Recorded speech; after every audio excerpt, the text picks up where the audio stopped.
এটা কি তোমার হাতে? এটা একটা আমি ফুলদানি তৈরি করছি।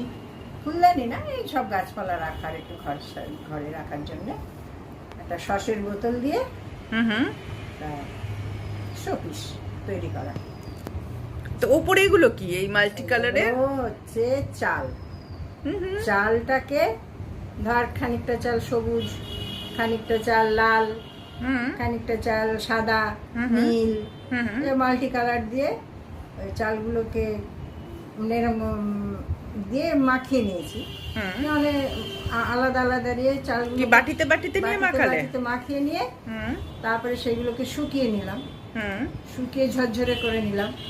হুম নিয়ে তার ভেতরে এই সসের বোতলটার ভেতরে ফেভিকল পুরো বোতলটায় মাখিয়ে নিলে? নিলাম। হুম। চালগুলো এরকম করে করে ঝুরঝুর করে করে দিয়ে দিয়ে দিয়ে দিয়ে দিলাম। মানে